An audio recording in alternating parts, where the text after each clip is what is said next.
shirkani wadatashiga maamulada gobolka Gedo oo ka furmay magaalada Balad Xawo ee gobolka Gedo. Shirkan oo ay ka soo qayb galeen wasiir ku-xigeenka arrimaha gudaha Jubbaland, madaxda heer gobol, heer degmo, mid deegaan, saraakiisha ciidamada gobolka, sida taliyaha ciidamada xoogga qaybta gobolka, taliyaha ciidamada xasilinta, kan qaybta booliska, mas'uuliyiin, siyaasiyiin, qaar ka mid ah ururada bulshada rayidka. waxaana inta uu socday shirkan diiradda lagu saaray arrimaha amniga, dhaqaalaha iyo siyaasad midaysan oo uu yeesho gobolka, waxaana uu socon doonaa muddo 2 maalmood ah. ugu horeyn gudoomiyaha gobolka Gedo Cismaan Nuur Xaaji Macalimu oo furay shirka ayaa ka hadlay ahamiyadda uu leeyahay shirkani, isagoona dhanka kale sheegay in ka maamul gobol ahaan ay ka go'an tahay wada shaqeyn iyo wada tashi midaysan in ay yeeshaan maamulada gobolka iyo kuwa degmooyinka. iminkana loo baahan yahay in gacmaha la isqabsado loona dhaqaaqo horumarka iyo nabadeynta dadka gobolka Gedo iyo Jubbaland loo dhan yahay. insha Allah taala waxaan isugu yimaadey gobolka Gedo degmo kasto oo maxaa ku raadaya gobolka Gedo kamid ah maamuladeedu way yimaadeen haday baar dheera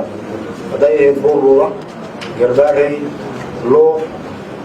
doorow badaxaw waxna maqan oo kaliya waa xelwa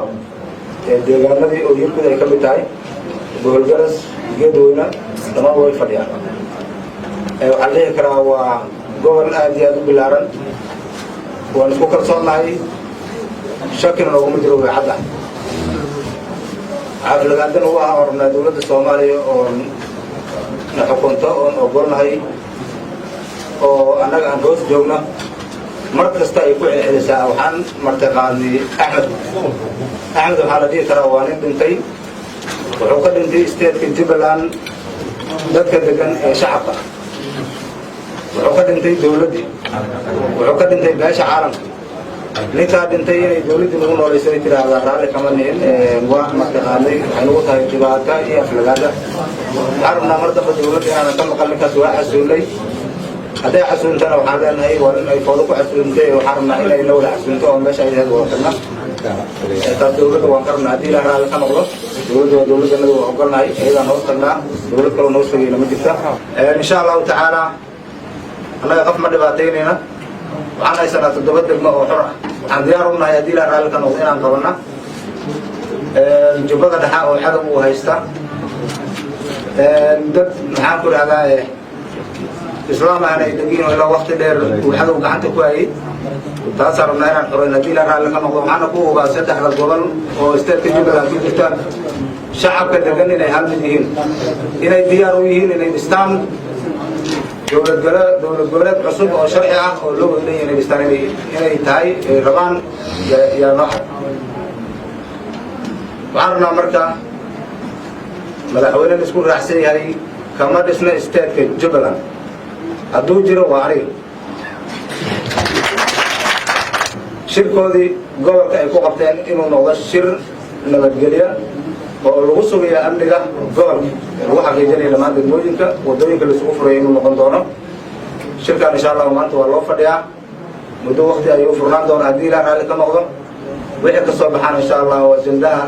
si cad oo la xaliyaan ayaa loo soo qori doonaa, lagana aqrin doonaa halkan xilligu shirka xirmaya haddii ilaa raalli ka noqdo. taliyaha ciidamada xoogga qaybta gobolka Gedo Generaal Maxamed Cadow Cali Sanka, taliyaha xasilinta gobolka Bakaal Koke ayaa shirkan looga dhageystay arrimaha amniga iyo howlaha hor yaalla ciidamada, waxayna sheegeen in la isku furi doono uso socodka wadooyinka qaar ka mid ah gobolka Gedo, mar dambana aysan jiri doonin mas'uuliyiin diyaarad ku safri doonto. halkan waxaa ku qoran 3 qodob oo muhiim ah.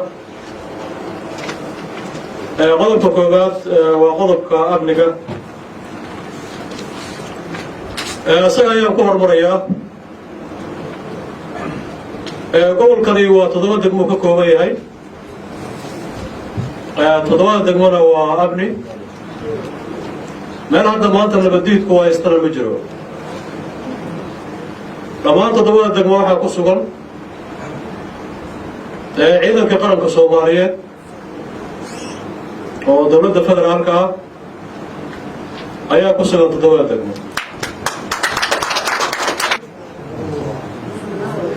in magaalooyinka la hayo oo la difaaco ciidamadu inay sii wadaan howlgalkii bannaanka ay kula dagaalamayeen nabaddiidka in ciidamadu ay sameeyaan waxyaabo suuragal ah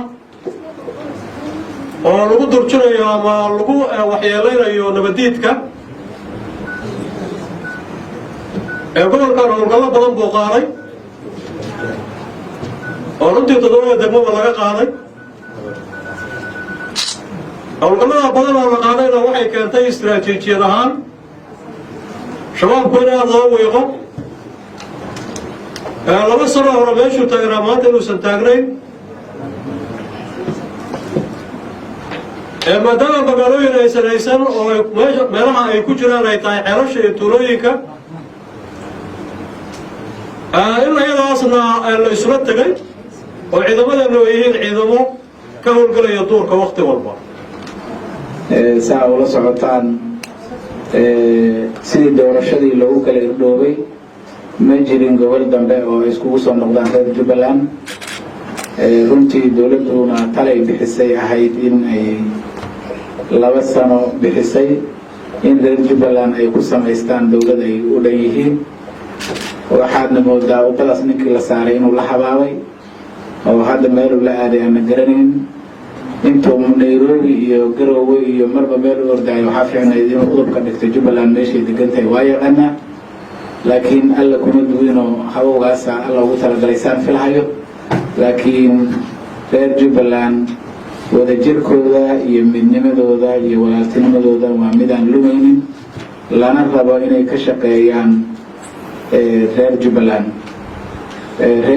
maanta ito gobolka kaliya oo dhammaan degmooyinkiisa ay gacanta dowladda ku jiraan waa Gedo ayadaa laga rabaa marka haddii wadadii luntay inay keento wado ay reer Jubbaland ku wada imaan karaan oo ay ku midaysan yihiin kuna dhisan karaan Jubbaland la wada leeyahay loo dhan yahay qof reer Jubbaland oo siciriiri ku dareemaynin taas oo ay ka dhalanayso in dadka reer Jubbaland ee waqtiga dheer oo dhowr iyo 10 sano ku dhow ay Jubbaland yagleelan tahay cadowga uu haysto oo saxada Jubbaland iyo shirarka ka maqan gobol dhan oo Jubbaland tiradeeda ku jiro yaan weli soo fadhiisanin miiska Jubbaland ay ku wada hadlayso ama ay wax ku qaybsanayso oo maqan oo Jubbada dhexe waxaa muhiim ah inaan ka fakarno say ugu soo biiri lahaayeen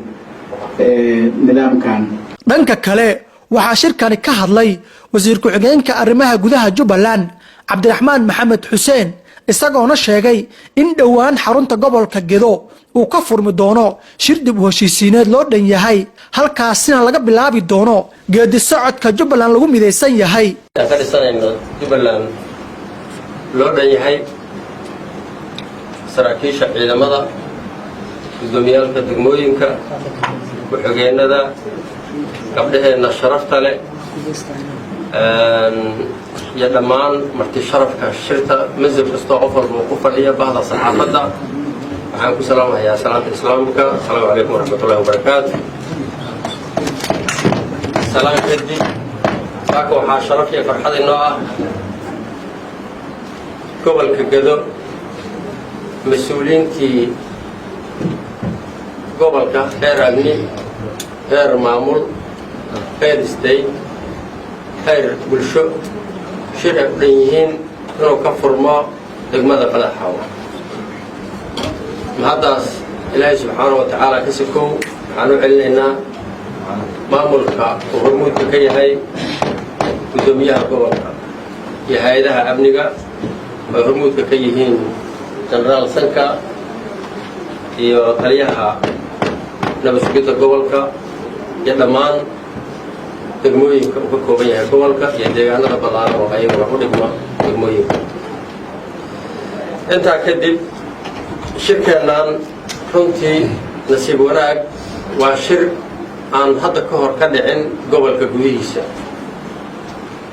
waxaan isleeyahay waa tilaabo aad muhiim ah oo horey loo qaaday intaanna waa ka ballaaran doonaa insha allah wuxuuna hordhac iyo astaan u sii yahay shirweyne ka furmi doona gobolka Gedo degmada Garbaharey oo isugu imaan doonaan 3 gobol ay ka kooban tahay Jubbaland shirkaas waxaa looga tashan doonaa aayaha Jubbaland cabashooyinkii shacabka inta Jubbaland soo jirtay waxaad ogtihiin Jubbaland muddo xileedkeeda wuxuu ku ekaa sanadkii 2019 bishii Agost muddo xileedkii markuu dhammaaday waxaa dhacday doorashadaas waxay noqon weyday mid guulaysata kalsoonida shacabka reer Jubbalandna waa loo waayay sharciyad qaranna waa loo waayay iyo mid caalami ahba guusha waa fogaanaysaa intaas marka waxay iga tahay baraarujin walaalayaal inaa astaan u noqotaan Jubbaland baa loo baahan yahay oo saaka qolkaan saaka aan ku jirno ay ka bilaabato Jubbaland loo dhanyahay oo Soomaali ka dhaxayso oo ku salaysan cadaalad horumar iyo waxqaybsi iyo walaaltinimo qodobka labaad oo muhiimka noo ah marka muwaafaqadanada iyo aragtidanada aan midayno waxa weeyo amniga maxaan qaban karnaa inaan is weydiino maxaan qaban karnaa hadduusan amni jirin maxaan qaban karnaa amni hadduusan jirin waxaas aan rabno sideen u gaari karnaa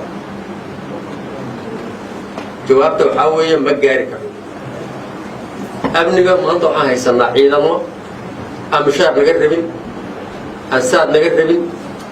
keliya aan naga rabo inaan taakulayno oo wixii ay nooga baahdaan garab istaag biyaha ku daba qaadno annagoo dhiirigelinno ninkii dhallinyaro bacdamaa muddo 30 sano ku dhow aan dowladlaan ku soo jirnay waxaa laga yaabaa nin dowlad Soomaaliya weligii aan arkin saaka sargaal Soomaaliyeed inuu yahay laga yaabaa in la yiraahdo asadoo dadaalaya waxay ka halaamaysan iyo saan ka fiicanaysan yeen aan soo garab galno aan wada tarinno cadowga farta lagu fiiqo wiilkaada guriga joogo oo shabaab ay marin habaabiyeen ama walaalka ama ninkaada ama gabadhaada ama hooyada haydaroojadan waxa aragto oo noo geysatay aad ogtihiin qofkii maanta gurigiisa ay yaalaan waxaa heel u ah qofka uu ehelkiisa ah oo arrintaas aaminsan waxaa heel u ah intuu soo qabto inuu yiraahdo war waa niga baadiyay maskaxda loo sifeeyay hal dilo ma macneeyo maskaxda loo sifeeyo